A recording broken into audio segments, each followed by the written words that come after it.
Hello बच्चों, welcome to online digital classes of Vision Point for NIS students. बच्चों, मैं आपका केमिस्ट्री का इंस्ट्रक्टर आदित्य सर आप लोगों को हाई स्कूल की यानी कि सेकेंडरी की केमिस्ट्री पढ़ा रहा था, है ना। सेकेंडरी केमिस्ट्री पढ़ा रहा था। आप लोगों ने बच्चों सेकेंड मॉड्यूल स्टार्ट किया हुआ है ना। सेकेंड मॉड्यूल है क्या? Matter in our surrounding. बच्चों, इस मॉड्यूल में आप लोगों ने इसके पहले 2 चैप्टर पढ़ लिए हैं, है ना। 2 चैप्टर पढ़ लिए, यानी कि सेकंड चैप्टर आपने पढ़ा हुआ है और थर्ड चैप्टर आप लोगों ने पढ़ा हुआ है। अब आप पढ़ रहे हैं बच्चों फोर्थ लेक्चर, है ना, sorry fourth chapter. Fourth chapter कौन सा बच्चों? आपका chemical reaction and equation. Chemical reaction and equation ये चैप्टर चल रहा है बच्चों आपका। आप लोगों ने बच्चों इस चैप्टर में इसके पहले 2 लेक्चर पढ़ लिए हैं, है ना। 2 लेक्चर पढ़ लिए। 2 लेक्चर में आप लोगों ने ये जाना था कि केमिकल रिएक्शंस क्या होती हैं, केमिकल इक्वेशंस क्या होती हैं, केमिकल इक्वेशंस को बैलेंस कैसे करते हैं, ये सारी चीज़ें। आज आप क्या पढ़ेंगे बच्चों कि केमिकल रिएक्शन जो होती है उसकी टाइप्स क्या क्या होती है ना। केमिकल रिएक्शन जो होती है उसकी टाइप क्या क्या होती हैं। तो जो टाइप्स हैं उनके बारे में हमको थोड़ा डिटेल में स्टडी करनी है। तो जो स्टडी करनी है उसमें देखो बच्चों, आज हम लोग पढ़ क्या क्या पाएंगे। कॉम्बिनेशन रिएक्शन क्या होता है ये पढ़ पाएंगे, डिकम्पोजिशन क्या होता है ये पढ़ पाएंगे। डिकम्पोजिशन के 3 टाइप्स होते हैं, इनको भी पढ़ लेंगे, और डिस्प्लेसमेंट रिएक्शन पढ़ लेंगे। 2 रिएक्शन हमारी बाकी बचेंगे बच्चों, डबल डिस्प्लेसमेंट रिएक्शन और रेडॉक्स रिएक्शन। इन दोनों को हम लोग नेक्स्ट लेक्चर में पढ़ेंगे। ज़्यादा हो जाएगा एक बार में, अगर इतना सारा चीज़ पढ़ा दूंगा सब याद नहीं रख पाओगे, है ना। तो थोड़ा थोड़ा करके पढ़ते हैं। आज इतना पढ़ लेते हैं, इसके बाकी आगे जो है नेक्स्ट लेक्चर में पढ़ लेंगे। आज बच्चों स्टार्ट करते हैं। देखो, मैंने कहा कि टाइप्स ऑफ केमिकल रिएक्शन। आप लोगों ने कहा था सर केमिकल रिएक्शन क्या होता है, तो मैंने बताया था कि द रिएक्शन या the process in which new substance are formed with new chemical properties. तो बच्चों मैंने कहा था कि नई केमिकल प्रॉपर्टीज साथ में अगर कोई नया सब्सटेंस बनता है किसी भी प्रोसेस के थ्रू, तो उसको आप क्या कहते थे? उसको आप कहते थे केमिकल रिएक्शन। तो मैंने कहा केमिकल रिएक्शन के टाइप क्या क्या हो सकते हैं। तो आपने कहा सर देखिए there are 5 types of chemical reaction. Mainly 5 types का ही होता है, ठीक है, 5 टाइप्स का ही होता है। कौन कौन सा होता है? मैंने कहा सबसे पहला होता है कॉम्बिनेशन रिएक्शन, ठीक। दूसरा होता है बच्चों डिकम्पोजिशन रिएक्शन। तीसरा होता है डिस्प्लेसमेंट रिएक्शन। चौथा होता है डबल डिस्प्लेसमेंट रिएक्शन। और 5th नंबर पे आपके आ जाता है बच्चों रेडॉक्स रिएक्शन। रेडॉक्स शब्द का मतलब होता है बच्चों रिडक्शन प्लस ऑक्सीडेशन। क्या होता है? रिडक्शन और ऑक्सीडेशन, ठीक। तो इन दोनों रिएक्शंस को मिला करके एक ही नाम दे दिया जाता है रेडॉक्स, ठीक। दोनों को मिला करके एक ही नाम दे दिया जाता है बच्चों रेडॉक्स। आज हम पढ़ेंगे कॉम्बिनेशन रिएक्शन क्या होता है, डिकम्पोजिशन क्या होता है, डिस्प्लेसमेंट क्या होता है। चलो स्टार्ट करते हैं। तो जब पहला रिएक्शन मैंने कहा कि कॉम्बिनेशन रिएक्शन, ठीक। कॉम्बिनेशन रिएक्शन आपने कहा द रिएक्शन इन विच 2 और मोर देन 2, या तो 2 या फिर 2 से ज्यादा reactants react with each other to form a single product is called combination reaction, है ना। यानी कि आपने कहा सर हमारे पास एक रिएक्टेंट ए नाम का था, दूसरा बी नाम का था, तीसरा सी नाम का था। इन तीनों ने आपस में रिएक्शन की बच्चों, और बनाया क्या? आपने कहा इन तीनों ने आपस में रिएक्शन करके एक कंपाउंड बनाया, जिस कंपाउंड का नाम आपने कहा सर डी है, ठीक। मैंने कहा या तो 2 रिएक्टेंट हो या फिर 2 से ज़्यादा हो। ध्यान सुनना, या तो 2 हो या 2 से ज़्यादा हो। 2 होगा तो भी चलेगा, 3 होगा तो भी चलेगा, 2 और मोर देन 2 होना चाहिए। तो मैंने कहा यहाँ पर जस्ट इमेजिन 3 हमारे रिएक्टेंट हैं, मान लिया 3 रिएक्टेंट हैं A, B, C। इन तीनों ने आपस में रिएक्ट किया, और जब हमने प्रोडक्ट देखा तो प्रोडक्ट के फॉर्म में हमको सिर्फ एक ही कंपाउंड मिल रहा है। तो आपने कहा सब आपस में मिल गए, मिलने का मतलब कंबाइन कर गए। सब आपस में क्या कर गए बच्चों? कंबाइन कर गए। तो इस तरह की रिएक्शन जो होती है उसको आप क्या कहते हैं? Combination reaction. बात समझ में आई? सीधा सीधा आप कहना चाहो तो ये कह सकते हो कि the reaction in which more than one में मतलब 2 भी आएगा, 3 भी आएगा, 4 भी आएगा, सब आ जाएंगे। तो मैंने कहा more than 1 reactant combine with each other to form a single single product is called combination reaction. देखो कितनी तरह से आप एक ही बात को कह सकते हो। आप ये भी कह सकते हो react with each other to form a single product, या फिर combine to each other to form a single product. ठीक, कुल मिलाकर के सिंगल प्रोडक्ट बनना चाहिए। ठीक, और रिएक्टेंट एक से ज्यादा होना चाहिए, मोर देन सिंगल, है ना, मोर देन वन। तो अगर मोर देन वन का रिएक्टेंट है और प्रोडक्ट सिंगल है तो आप कहोगे रिएक्शन कैसी बच्चों, कंबाइंड, है ना, कॉम्बिनेशन रिएक्शन, रिएक्टेंट कंबाइन करके। तो मैंने कहा यहाँ एग्जांपल देखते हैं। आपने कहा सर ये CaO कैल्शियम ऑक्साइड, है ना, कैल्शियम ऑक्साइड, इसकी रिएक्शन बच्चों आपने वाटर से की, न याद हो तो यहाँ मैं नाम लिख दे रहा हूँ, कैल्शियम ऑक्साइड। जो कैल्शियम ऑक्साइड होता है बच्चों, इसकी रिएक्शन आपने किससे कराई, वाटर से। ठीक, तो कैल्शियम ऑक्साइड की रिएक्शन जब आपने वाटर से कराई तो आपका कंपाउंड बन के क्या तैयार, आपने कहा सर यहाँ जो बना उसको आपने कहा कैल्शियम हाइड्रोक्साइड। अब ध्यान सुनो, कैल्शियम हाइड्रोक्साइड बना तो इसकी फिजिकल स्टेट आपने क्या लिखी है बच्चों, एक्वस, है ना, एक्वस। एक्वस क्यों लिखा है, एक्वस शब्द का मतलब मैंने शुरुआत में ही बताया था कि किसी सॉलिड का या लिक्विड का या गैस का वाटर में जो सोल्यूशन बनाते हैं उसको आप कहते हैं एक्वस सोल्यूशन। एक्वा शब्द का ही मतलब वाटर होता है, सुना होगा ना आप लोगों ने, मूवी भी आई थी एक्वामैन, वही वाला वाटर वाला, है ना, बिल्कुल। वाटर में सोल्यूशन बना दिया आपने तो उसको आपने कह दिया एक्वस सोल्यूशन। अब देखो कैल्शियम हाइड्रोक्साइड जो होता है, सॉरी यहाँ 3 तो बना दिया मैंने, 2 ही चाहिए था मुझको। अगर अब देखो इसमें कंडीशन बनेगी, जो कैल्शियम हाइड्रोक्साइड है अगर ये सोल्यूशन कंसंट्रेटेड है, मैंने कहा सोल्यूशन आपका 2 टाइप का हो सकता है, एक कंसंट्रेटेड हो सकता है, एक डाइल्यूट हो सकता है। तो अगर कंसंट्रेटेड सोल्यूशन है, अगर सोल्यूशन आपका कंसंट्रेटेड है बच्चों आप इसको कहते हो स्लेक्ड लाइम। क्या कहते हो, स्लेक्ड लाइम। और अगर डाइल्यूट सोल्यूशन है बच्चों तो इसको आप क्या कहते हो, लाइम वाटर। क्या कहते हो, लाइम वाटर। बात समझ में आई, डाइल्यूट सोल्यूशन को आप लाइम वाटर कहते हो और कंसंट्रेटेड सोल्यूशन को आप स्लेक्ड लाइम कहते हो। ये कॉमन लैंग्वेज है ना, कॉमन लैंग्वेज है, या कॉमन नेम जिसको आप कहते हो, कॉमन नेम है। और ये आपका साइंटिफिक नेम जिसको आप कहते हो केमिकल नेम है ना, केमिकल नेम और कॉमन नेम, 2 अलग अलग नेम मैंने यहाँ बता दिया आपको। इसी को CaOH होल ट्वाइस को, इसी के 2 नाम है बच्चों, कंफ्यूज नहीं होना। आगे देखो, फिर मैंने कहा यहाँ पर तो आपने मिक्स कर दिया था, मतलब सीधा इसको जानते हो बच्चों ये क्या है, अरे आप लोग बहुत अच्छे से जानते होंगे, घर में सुरती खाते होंगे, अरे घर में बूढ़े बुजुर्ग जो खाते होंगे तो जानते होंगे, उसमें वो लोग चूना मिलाते हैं, है ना। तो जो चूना होता है ना, चूना खाने वाला चूना, वही है ये कैल्शियम ऑक्साइड। आप लोग जानते हो इस चूना खाने के पहले क्या करते हैं, बुझाते हैं, है ना, गाँव में कहते हैं कि चूना बुझा दो सुरती खाना। चूना कैसे बुझाते हैं, यही वाला होता है कैल्शियम ऑक्साइड। इसी कैल्शियम ऑक्साइड में वाटर मिला देते हो तो क्या बन जाता है, कैल्शियम हाइड्रोक्साइड, है ना। कोई टफ चीज़ नहीं, आपने घर में बढ़िया नॉर्मली ये सारी चीज़ें देखी हुई हैं। आगे देखो, मैंने कहा मैग्नीशियम मेटल, है ना, मैग्नीशियम मेटल को ऑक्सीजन की प्रेजेंस में अगर आप बर्न कर दो, उसको तो आपने डायरेक्ट मिक्स कर दिया था तो ये बन गया था। यहाँ क्या होगा, आपने क्या किया, बर्न कर दिया।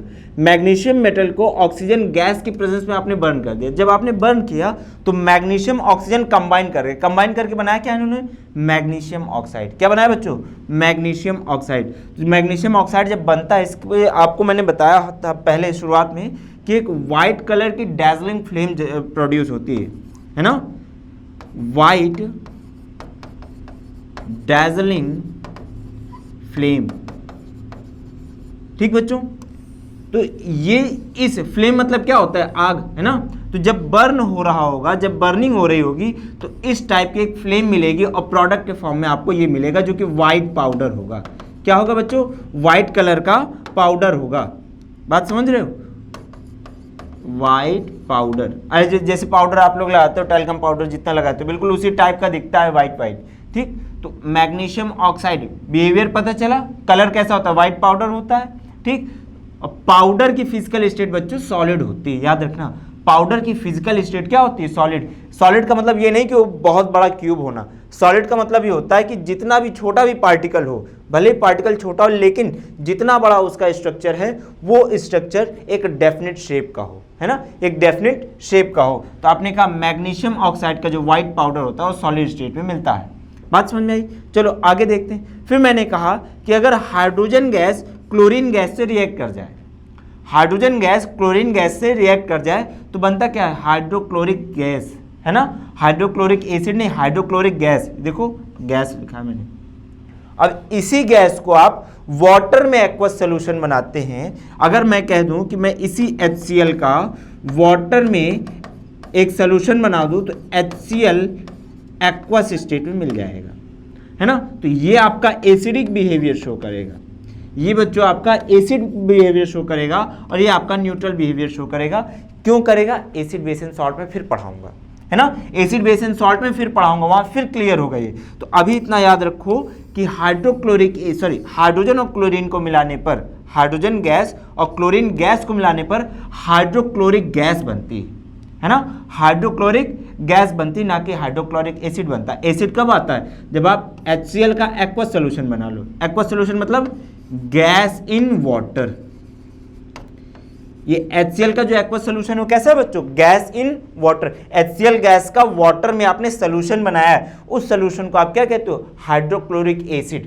बात समझ में आई, हाइड्रोक्लोरिक एसिड। आप प्योर HCl नहीं यूज करते, प्योर HCl नहीं यूज करते, उसका वाटर में सोल्यूशन बना के यूज करते। बात समझ में, ये देखो इतना था आपका कॉम्बिनेशन रिएक्शन। आपसे एग्जाम में पूछेगा तो आप क्या कहेंगे, आप मात्र इतना कहेंगे, ऐसे इतना बना करके आप चाहो तो सिंटैक्स लिख देना, ठीक, इतना बना करके आप सिंटैक्स लिख देंगे, ये डेफिनेशन लिख देंगे और ये एग्जाम्पल सिर्फ ऊपर की लाइन, इसको 3 इक्वेशन मैंने आपको बताई जो आपको टेस्टी लग जाए, जो इक्वेशन आपको स्वादिष्ट लग जाए उठा के एग्जाम में डायरेक्ट टिप देना, आपका एग्जाम का जो मार्क्स है फुल मार्क्स मिलेंगे बच्चों। बात समझ में आई, पूरा एग्जैक्टली कॉम्बिनेशन रिएक्शन समझ में आ गया होगा। चलो आगे चलते, अगली बात आती है बच्चों डिकम्पोजिशन रिएक्शन की।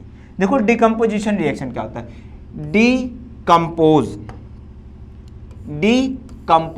डिकम्पोज का मतलब क्या होता है बच्चों, टूट जाना, है ना। आपने ही कहा सर डिकम्पोज का मतलब होता है टूट जाना, है ना, स्प्लिटिंग इनटू 2 और मोर देन 2 सब्सटेंसेस। तो मैंने कहा the chemical reaction in which a single reactant split मतलब बढ़ जाना या टूट जाना, स्प्लिट्स इनटू 2 और मोर देन 2 प्रोडक्ट, ठीक, 2 या 2 से ज्यादा प्रोडक्ट में टूट जाए तो ऐसी रिएक्शन को आप क्या कहते हैं बच्चों, डिकम्पोजिशन रिएक्शन कहते हो। बात समझ में आई, ऐसी रिएक्शन को क्या कहते हो बच्चों, आप डिकम्पोजिशन रिएक्शन कहते हो। जैसे मैंने कहा इलेक्ट्रोलिसिस ऑफ वाटर जो होता है बच्चों, वाटर H2O की लिक्विड स्टेट में अगर आप इलेक्ट्रिसिटी पास करा देंगे तो हाइड्रोजन और ऑक्सीजन 2 गैसेस बन जाती हैं, है ना। इसके लिए मैंने कंडीशन लिखी, एसिडिफाइड वाटर लेना। प्योर वाटर इलेक्ट्रिसिटी का क्या होता है, कंडक्टर नहीं होता, वो बैड कंडक्टर होता है, जिसको आप क्या कहते हो, इंसुलेटर, है ना। प्योर वाटर इलेक्ट्रिसिटी नहीं कंडक्ट करता, यानी डिस्टिल वाटर में आप इलेक्ट्रिसिटी नहीं कंडक्ट कराते। आपको इलेक्ट्रिसिटी कंडक्ट कराने के लिए उसमें थोड़ा सा एसिड डालना होता है। चलो तो यहाँ पर मैंने उसी का डायग्राम बनाया है। मैंने कहा मैंने एक बीकर लिया, ठीक, इस बीकर में थोड़ा सा डाइल्यूट सल्फ्यूरिक एसिड डाल दिया, ठीक, पानी डाला और पानी में थोड़ा सा डाइल्यूट सल्फ्यूरिक एसिड डाल दिया। तो अगर मैंने सल्फ्यूरिक एसिड डाल दिया तो अब ये वाटर कैसा हो गया, एसिडिफाइड हो गया। वाटर कैसे हो गया बच्चों, एसिडिफाइड हो गया। मैंने इस बीकर को पलट के रखा था, या इस बीकर में नीचे से मैंने 2 इलेक्ट्रोड डाल दिए, एक इलेक्ट्रोड ये, एक इलेक्ट्रोड ये, ठीक। तो एक इलेक्ट्रोड यहाँ देखो, यहाँ लिखा भी हुआ है डायग्राम में नीचे साइड में, यहाँ देखो ये है आपका पॉजिटिव इलेक्ट्रोड, है ना, पॉजिटिव इलेक्ट्रोड, और इधर साइड में लिखा हुआ है बच्चों नेगेटिव इलेक्ट्रोड। देखो नेगेटिव साइन बना दिया क्या मैंने, तो जिधर नेगेटिव इलेक्ट्रोड है उधर पॉजिटिव चार्ज जाके अट्रैक्ट हो जाएगा, जिधर पॉजिटिव इलेक्ट्रोड है उधर नेगेटिव चार्ज जाके अट्रैक्ट हो जाएगा। तो मैंने कहा वाटर था HOH, कुछ इस टाइप में बच्चों स्ट्रक्चर होता है इसका, कुछ इस टाइप में स्ट्रक्चर होता है। जब आप इलेक्ट्रिसिटी पास कराते हैं तो ऑक्सीजन, क्योंकि ऑक्सीजन मोस्ट इलेक्ट्रोनेगेटिव एलिमेंट्स में से एक है ना, सबसे ज़्यादा फ्लोरीन होता है, फिर आप ऑक्सीजन का नाम ले लेते हैं। तो अगर ऑक्सीजन आपका इलेक्ट्रोनेगेटिव है तो करेगा क्या, इस हाइड्रोजन का इलेक्ट्रॉन नोच लेगा, छोड़ेगा नहीं। तो ये देखो इसके पास इलेक्ट्रॉन एक ये था, इस ऑक्सीजन का इलेक्ट्रॉन ये, तो ऑक्सीजन ने कहा मैं तुम्हारा इलेक्ट्रॉन छोड़ूंगा नहीं, नोच लूंगा। तो ऑक्सीजन ने इस इलेक्ट्रॉन को नोच लिया, ठीक। तो ये हाइड्रोजन अकेला पड़ गया। इलेक्ट्रॉन जब चला जाता है तो आपने कहा सर पॉजिटिव चार्ज, ऑक्सीजन इधर बैठा हुआ था, ऑक्सीजन ने इलेक्ट्रॉन इसका जब नोच लिया तो इसके पास आ गया नेगेटिव चार्ज। इधर बैठा हुआ एक हाइड्रोजन और, इसके साथ भी इसने यही किया, इसका इलेक्ट्रॉन उठा के नोच लिया, तो उसका भी इलेक्ट्रॉन आ गया इसी के ऊपर, और इसके ऊपर क्या गया बच्चों, पॉजिटिव चार्ज। तो ऑक्सीजन के ऊपर आया क्या, माइनस माइनस। तो इसको आप लिखते कैसे, इसको आप लिखते हैं H plus O minus minus, और देखो एक H प्लस ये, एक H प्लस ये, तो आप लिखेंगे 2H प्लस, है ना। तो आपने कहा दो कंपाउंड में, सॉरी दो आयंस मिले आपको, दो आयंस मिले, एक आपको मिला 2H प्लस और एक मिला आपको O माइनस माइनस। तो पॉजिटिव चार्ज को कौन अट्रैक्ट करेगा, निगेटिव चार्ज, है ना। तो जितना हाइड्रोजन का आयन होगा सब यहाँ आकर के बैठ जाएगा, और जितना ऑक्सीजन का आयन होगा सब यहाँ आके बैठ जाएगा। तो ऑक्सीजन से इलेक्ट्रॉन ये पॉजिटिव का जो इलेक्ट्रोड है वो नोच लेगा, और इलेक्ट्रॉन को ये निगेटिव चार्ज वाला इलेक्ट्रॉन दे देगा। ठीक, हाइड्रोजन को इलेक्ट्रॉन मिल गया तो हाइड्रोजन आपका H बनाया, फिर दूसरे को हाइड्रोजन इलेक्ट्रॉन मिल गया, H बन गया, दोनों ने फिर कंबाइन कर लिया, H2 गैस बना ली। और इधर देखो ऑक्सीजन का इलेक्ट्रॉन इधर चला गया, एक ऑक्सीजन का गया, बगल में दूसरा ऑक्सीजन आया, उसका भी इलेक्ट्रॉन चला गया, दोनों के पास इलेक्ट्रॉन सफिशिएंट थे, दोनों ने बॉन्ड बना लिया। तो एक O2 गैस इधर बन गई और एक H2 गैस इधर बन गई। हमने डाला क्या था बच्चों, H2O, है ना। तो H2O को हमने क्या किया, इस प्रोसेस के थ्रू तोड़ दिया। क्या किया बच्चों, तोड़ दिया। तोड़ा कैसे, टूटा कैसे, मैंने कहा स्प्लिट्स इनटू टू और more than two product is called decomposition reaction. मैंने इलेक्ट्रिसिटी का यूज किया और जो है अपने प्रोडक्ट में टूट गया। तो इस तरह की प्रोसेस को आप क्या कहते हैं बच्चों, डिकम्पोजिशन रिएक्शन कहते हैं। तो बात अब ये आती है, ध्यान सुनना, बात ये आती है कि क्या सिर्फ और सिर्फ इलेक्ट्रिसिटी डाल करके तोड़ सकती हैं क्या। मैंने कहा नहीं, कई तरह से तोड़ सकते हैं, कई तरह से आप डिकम्पोजिशन रिएक्शन कर सकते हैं। तो आपने कहा सर किस तरह से हम करेंगे, मैंने कहा देखो मेन जो टॉपिक है, मेन तरीके से आप कैसे करते हैं। आपने कहा सर देखिए ऐसा है, हम किसी चीज़ को गर्म कर देते हैं टूट जाता है। अभी कुछ देर पहले आपने कहा सर इलेक्ट्रिसिटी पास करा देंगे टूट जाएगा। फिर मैंने कहा मैं लाइट डाल दूंगा तो भी टूट जाएगा, है ना, लाइट डाल दूंगा तो भी टूट जाएगा। तो आपने कहा सर कैसे, मैंने कहा देखो बताता हूं। पहला मैंने कहा thermal decomposition reaction. Decomposition reaction की कितनी टाइप बताई बच्चों, मैंने 3 टाइप बताई। मैंने कहा पहले हीट डालूंगा, फिर मैं इलेक्ट्रिसिटी डालूंगा, फिर उसके बाद मैं क्या करूंगा, लाइट डाल दूंगा। तो पहले पढ़ते हैं हीट कैसे। मैंने कहा KClO3 पोटेशियम क्लोरेट, क्या नाम है बच्चों इसका, potassium chlorate, potassium chlorate CHLORATE, chlorate है बच्चों, क्लोराइड नहीं, क्लोराइड ये रहा, पोटेशियम क्लोराइड, क्लोराइड देखो ये क्लोरेट है वो क्लोराइड है, ये क्या है बच्चों, क्लोरेट है वो क्लोराइड है। तो मैंने कहा पोटेशियम क्लोरेट को अगर मैं मैग्नीज ऑक्साइड, देखो MnO2, मैग्नीज डाइऑक्साइड, देखो O2 यहाँ ऑक्सीजन के नीचे सबस्क्रिप्ट में 2 लिखना है, यहाँ ये ऑलरेडी पूरा सबस्क्रिप्ट में, तो 2 नीचे नहीं आया तो मैंने उसको पूरा लिख दिया है, ठीक है। तो MnO2 मैग्नीज डाइऑक्साइड जो होता है, मैग्नीज डाइऑक्साइड जो होता है, इसकी प्रेजेंस में मैंने इसको रखा, पोटेशियम क्लोरेट रखा, इसकी प्रेजेंस में मैंने इसको गर्म कर दिया, है ना, इसकी प्रेजेंस में मैंने इसको गर्म कर दिया। तो इसका तो कुछ नहीं, वैसे का वैसे पड़ा हुआ है। लेकिन जो पोटेशियम क्लोरेट था बच्चों, जो पोटेशियम क्लोरेट था उसके साथ क्या हुआ, वो पोटेशियम क्लोराइड में और ऑक्सीजन गैस में टूट गया, पोटेशियम क्लोराइड और ऑक्सीजन गैस में टूट गया। तो यहाँ पर मैंने कहा कि ऑक्सीजन गैस, ठीक, ऑक्सीजन गैस, तो यहाँ मैंने कहा कि देखो ऐसा है, थर्मल डिकम्पोजिशन हुआ है। क्यों, आपने कहा सर टूटा है इसलिए डिकम्पोजिशन, है ना। रिएक्टेंट एक था, प्रोडक्ट 2 थे, रिएक्टेंट एक था, प्रोडक्ट 2 थे, तो आपने कहा रिएक्टेंट टूटा है, अगर टूटा है तो डिकम्पोजिशन। मैंने कहा किस आधार पर, किस प्रोसेस से टूटा है, आपने कहा सर हीट हमने डाली थी।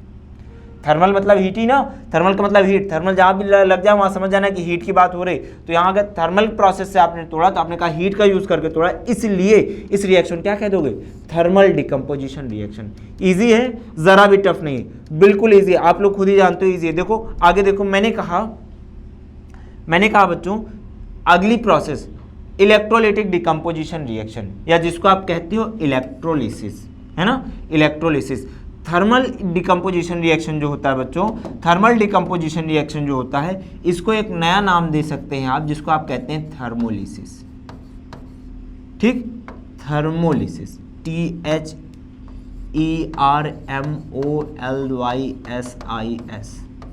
थर्मोलिसिस। जैसे आप इलेक्ट्रिसिटी पास कराने पर तोड़ते तो आप कहते हैं इलेक्ट्रोलिसिस, है ना, बहुत ज़्यादा नाम सुना होगा आप लोगों ने। इसी तरह अगर हीट का या थर्मल एनर्जी आपने यूज़ की और आपने स्प्लिट कर दिया दो प्रोडक्ट्स में, तो आप कहेंगे कि वो रिएक्शन कैसी थी बच्चों, थर्मोलिसिस थी, है ना। अब देखो इलेक्ट्रोलिसिस में क्या होगा, मैंने कहा मेरे पास NaCl था, है ना, NaCl था। आपने कहा सर NaCl कैसे तोड़ेंगे। देखो NaCl को तोड़ने के लिए सबसे पहले करना क्या होगा, आपको उसको लिक्विड स्टेट में लाना होगा। लिक्विड स्टेट का मतलब क्या होता है बच्चों, लिक्विड स्टेट का मतलब क्या होता है, इतना गर्म करो कि मेल्ट हो जाए, है ना, इतना गर्म करो कि पिघल जाए। पिघलना यहाँ वाला हीट के कारण। आप कहोगे सर कैसे टूटा, मतलब कैसे पिघला। मैंने कहा इसको गर्म करो, आपने कहा 100 डिग्री सेल्सियस पर। मैंने कहा नहीं, 100 डिग्री सेल्सियस पर तो वाटर वेपोराइज होता है, इसको कितने पर आप मेल्ट करोगे। तो आपने कहा सर NaCl का जो मेल्टिंग पॉइंट होता है लगभग 800 डिग्री सेल्सियस होता है। कितना बताया बच्चों मैंने, 800 डिग्री सेल्सियस। तो जैसे आपने इसको 800 डिग्री सेल्सियस तक गर्म किया, जैसे आपने इसको 800 डिग्री सेल्सियस गर्म किया, ये NaCl क्या हुआ, मेल्ट कर गया। और जब मेल्ट कर गया आपने तब इसमें इलेक्ट्रिसिटी पास कराई, तो ये टूटेगा किस में, Na प्लस और Cl माइनस में। और बिल्कुल जैसे H2 बनाया तो वैसे 2Na बन गया और Cl2 बन गया। बात समझ में आई। Na ये मेटल है, ये तो वेपराइज होगा नहीं, ये बैठा हुआ है लिक्विड फॉर्म में, नीचे बैठा हुआ है। और क्लोरीन गैसेस स्टेट में आपका ये वेपराइज हो जाएगा। बात समझ में आई, गैसेस स्टेट में वेपराइज हो जाएगा। तो आपने कहा सर NaCl को तोड़ करके आपने क्या बनाया है, Na और Cl। क्या यूज़ किया था, आपने कहा इलेक्ट्रिसिटी। जो आपने इलेक्ट्रिसिटी यूज़ की किसके लिए, तोड़ने के लिए, है ना, डिकम्पोज करने के लिए आपने यूज़ किया इलेक्ट्रिसिटी का। इसलिए ये रिएक्शन कैसी कही जाएगी, इलेक्ट्रोलिसिस कही जाएगी। 800 डिग्री सेल्सियस आपने इसलिए यूज़ किया था ताकि इसको मेल्ट कर सको। डिकम्पोज नहीं हुआ था तब मेल्ट हुआ था। डिकम्पोज करने के लिए आपने इलेक्ट्रिसिटी यूज़ किया, इसलिए इलेक्ट्रोलिटिक डिकम्पोजिशन रिएक्शन है। बात समझ में आई। चलो अब बात आती है फोटोलिटिक डिकम्पोजिशन रिएक्शन की। बच्चों एक चीज़ याद करो, जैसे आप लोग पुराने ज़माने कैमरे देखते थे, है ना, कैमरा देखते थे, उसमें जो है रील लगती थी, है ना, रील लगती थी। आजकल तो सेंसर लगता है, DSLR आता है ना। पुराने ज़माने में क्या होता था, या आज से 4 से 10 साल पहले की अगर बात करो तो आप देखते थे हर कैमरे में रील लगी होती थी, है ना, रील लगी होती थी ऐसे। और जब भी फोटो खींची जाती थी तो इस रील पर एक लैटेंट इमेज बन जाती थी। जैसे तुम्हारा अगर मुंह बनाना चाहो तो तुम्हारा मुंह ऐसा ही है ना, क्यों, ऐसे 2 आँख मुंह, है ना, और थोड़े थोड़े बाल भी हैं तुम्हारे सिर पे, है ना। चलो तो ये जो तुम्हारा मुंह है, यहाँ देखो नीचे दाढ़ी में तुम दिख भी रहे हो वैसे, लो चश्मा भी लगा देता हूँ, मेरा चेहरा नहीं है। तो मैंने कहा ये वाला जो इमेज बनी कैसे बनी, आपने कहा सर देखिए ऐसा है, शुरुआत में इसके अंदर, या इधर वाले में, बगल वाले में बना देता हूँ। आपने कहा सर शुरुआत में ये जो आपने बनाया, ये जो रील थी, इस रील में जितना मैं ब्लू कर दे रहा हूँ, इस ब्लू वाले हिस्से में कुछ लगाया हुआ था जो कि ब्लैक बना हुआ था पहले से, है ना, जो कि ब्लैक पहले से बना हुआ था। आपने कहा क्या सर देखिए ऐसा है, इस वाले हिस्से को जहाँ ब्लू बन गया है, उस वाले हिस्से को आपने कहा कि यहाँ पर आपने कोई चीज़ लगाई हुई थी, है ना, कोई चीज़ अप्लाई की हुई थी। वो चीज़ क्या थी, आपने कहा PbBr2। वैसे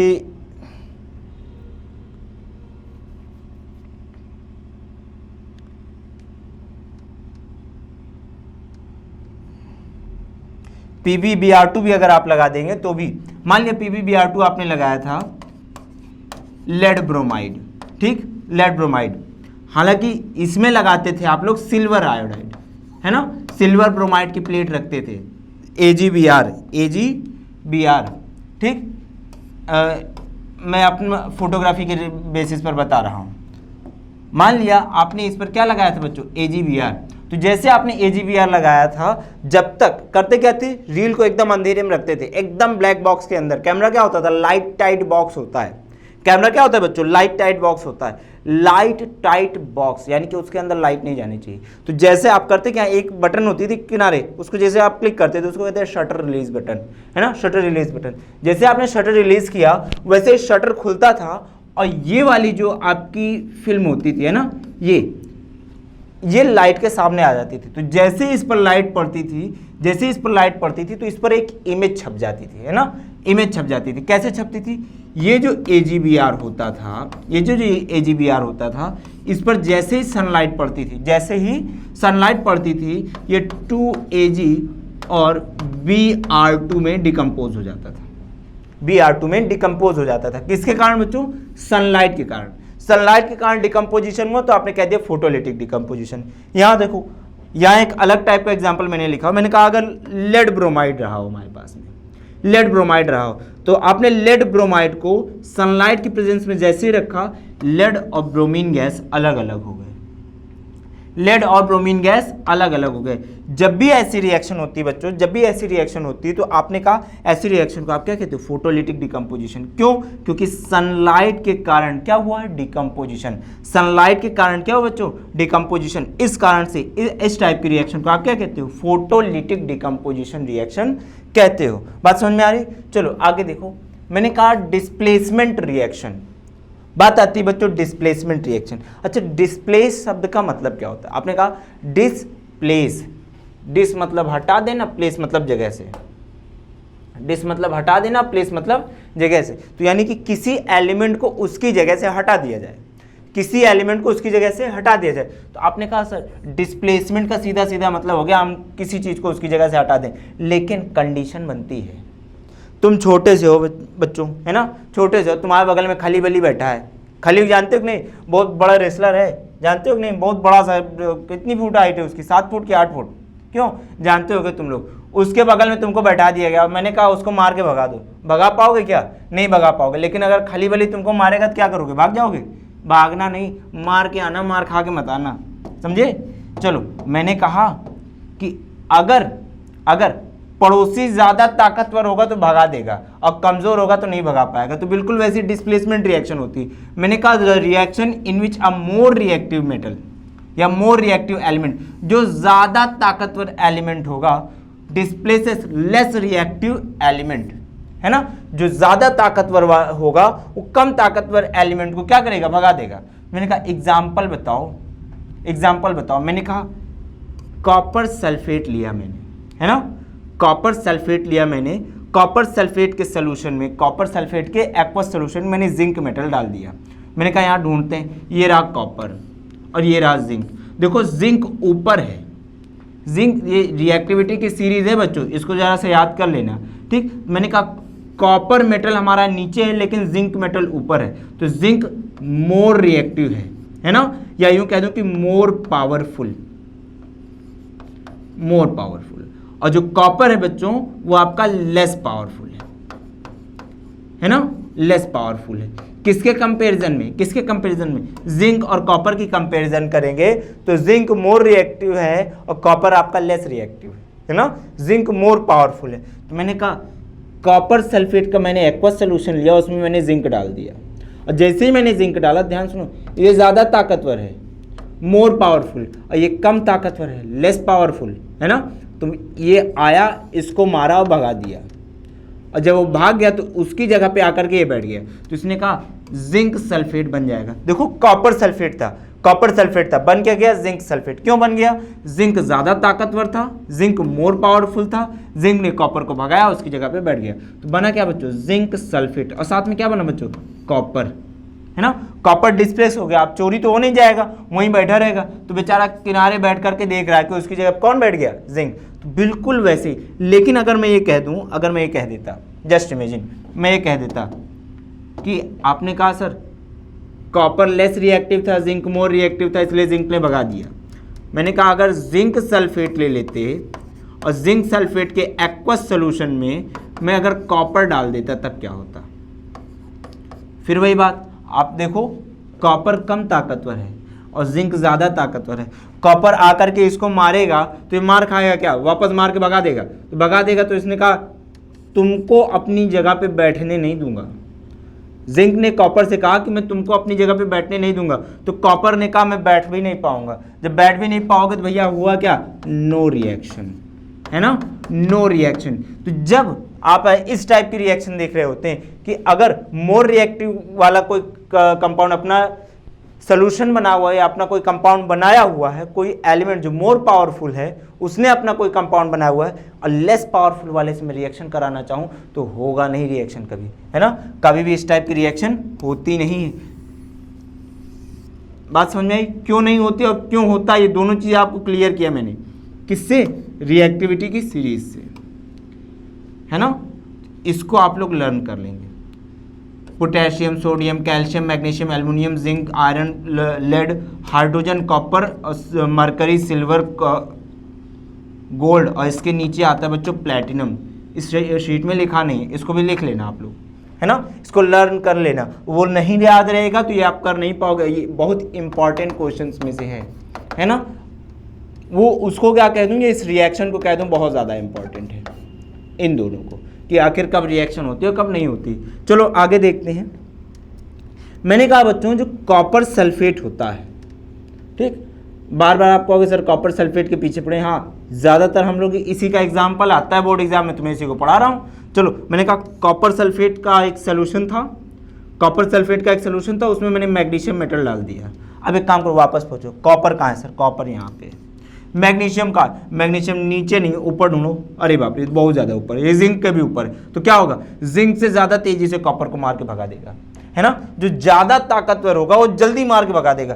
तो मैग्नीशियम आया, कॉपर को मारा, कॉपर बेहोश, कॉपर भाग गया। जब कॉपर भाग गया तो बना क्या, मैग्नीशियम सल्फेट। मैग्नीशियम ने कॉपर को डिस्प्लेस किया है, क्या कहा बच्चों मैंने, मैग्नीशियम ने कॉपर को डिस्प्लेस किया है। जब कॉपर डिस्प्लेस हो गया तो यहाँ कॉपर बगल में बेचारा चोरी चुप पे बैठा हुआ है और मैग्नीशियम ने उसका सोल्यूशन या उसका कंपाउंड कब्जा लिया है ना, इलाहाबाद में कहते कब्जा कर लिया। तो कब्जा कर लिया, कैसे कर लिया, उन्होंने कहा मैग्नीशियम सल्फेट बना लिया, मैग्नीशियम ने अपना सल्फेट बना लिया, कॉपर को कहा भाग जाओ, तो कॉपर बेचारा भाग गया। तो मैग्नीशियम ने क्या किया बच्चों, डिस्प्लेस किया। तो इस टाइप की रिएक्शन को आप क्या कहते हो बच्चों, डिस्प्लेसमेंट रिएक्शन कहते हो। बात समझ में आई, बात समझ में आई। तो इतना आप लोगों ने ये 3 टाइप की रिएक्शन आप लोगों ने यहाँ पढ़ी आज, 3 टाइप की। आप लोगों को क्या करना है, इसके आगे जो पढ़ना है नेक्स्ट लेक्चर में पढ़ाऊंगा। इतना पूरा रिवाइज करते जाना, लर्न करते जाना। आप लोगों को इससे रिलेटेड बच्चों जो भी क्वेरी होती है आप इस नंबर पे हमसे कांटेक्ट कर सकते हैं, ठीक है, इस नंबर पे हमसे कांटेक्ट कर सकते हैं। बाकी अब हम लोग पढ़ेंगे नेक्स्ट लेक्चर में।